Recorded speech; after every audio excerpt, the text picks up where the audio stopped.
வணக்கம் ஃப்ரெண்ட்ஸ், எல்லோரும் நல்லா இருக்கிறீங்களா? நானும் நல்லா இருக்கிறேன். இன்றைக்கி நான் ஈஸியாக செய்யக்கூடிய தயிர் சாத ரெசிபியோடு தான் வந்திருக்கிறேன். எல்லா நாடுகளுமே வெப்பத்தை தாங்க முடியாமல் தவிக்கிற இந்த நேரத்தில் இது உங்களுக்கு சாப்பாடு என்னென்று யோசிக்காமல் செய்கிறதுக்கு உங்களுக்கு ஒரு உதவியாக இருக்குமென்று நினைக்கிறேன்.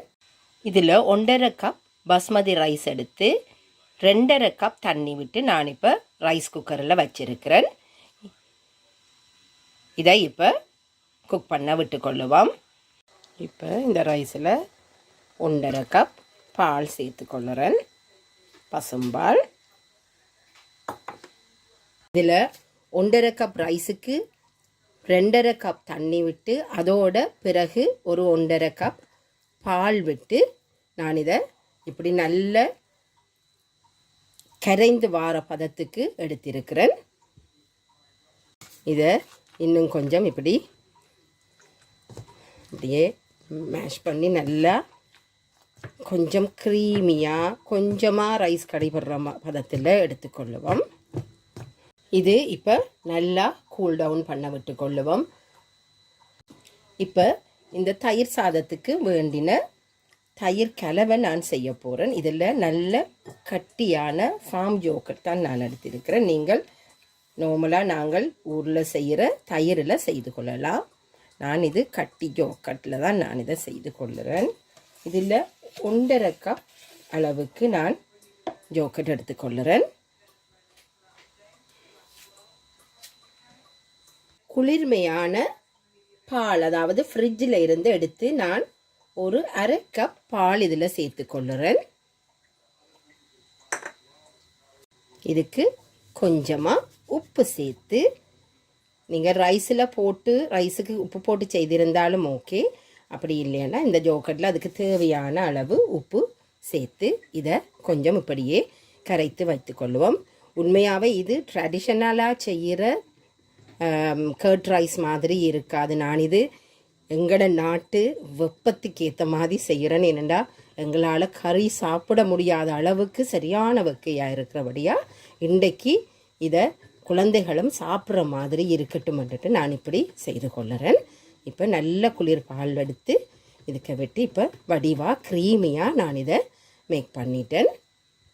இப்போ ஒரு சோஸ் பேனில் கொஞ்சம் நல்லெண்ணெய் சேர்த்து ஹீட் பண்ணி கொள்ளுவோம். இப்போ இந்த எண்ணெய் சூடானதும் 1/2 டீஸ்பூன் கடுகு, ஒரு 1.5 டீஸ்பூன் உளுத்தம்பருப்பு சேர்த்துக்கொள்ளுவோம். 1/2 டீஸ்பூன் நற்சீரகம் சேர்த்துக்கொள்ளுறேன்.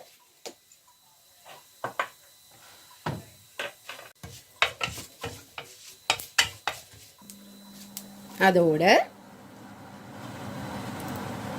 ஒரு மீடியம் சைஸ் வெங்காயம் எடுத்து அதில் பாதியை நான் சேர்த்துக்கொள்ளுறேன். 2 செத்தல் மிளகாய், அதாவது காஞ்ச மிளகாய் 2 சேர்த்துக்கொள்ளுறேன். உங்களுக்கு தேவையான அளவு கறிவேப்பிலை சேர்த்துக்கொள்ளலாம். நீங்கள்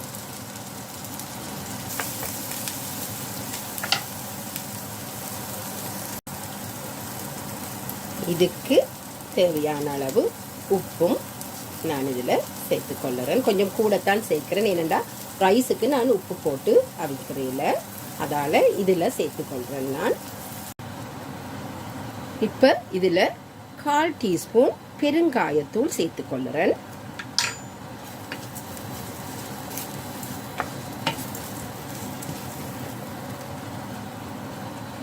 இப்போ அடுப்பை ஆஃப் பண்ணிக்கொள்ளலாம். இதை கொஞ்சம் சூடு பண்ணிக்கொள்ளுவோம். இப்போ உப்பு போட்டு கரைத்து வைத்திருந்த இந்த தயிரை நான் இப்போ இதில் சேர்த்துக்கொள்ளுறேன். இதோட இப்போ நாங்கள் நல்லெண்ணெயில் தாளித்து எடுத்த இந்த கலவையையும் அப்படியே நான் இதில் சேர்த்துக்கொள்ள போகிறேன்.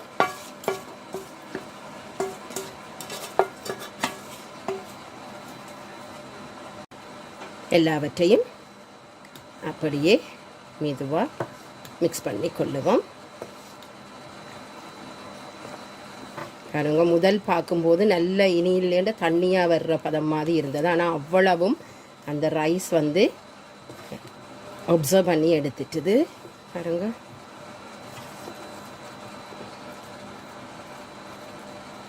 தயிர் சாதம் ரெடி ஆகிட்டு சாப்பிடலாமா? இதுக்கு இன்னும் கொஞ்சம் குளிர்மை சேர்க்கறதுக்காக குக்கும்பர் கொஞ்சம் ஸ்க்ரேப் பண்ணி சேர்த்துக்கொள்ளுறேன்.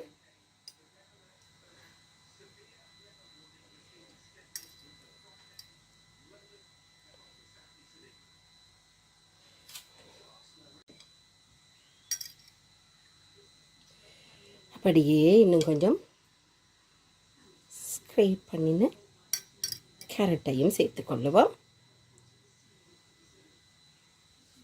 இப்படி கலர்ஃபுல்லாக வெளியில் இருக்கிற சூட்டை மறந்து இந்த தயிர் சாதத்தை நீங்களும் செய்து பாருங்கோ.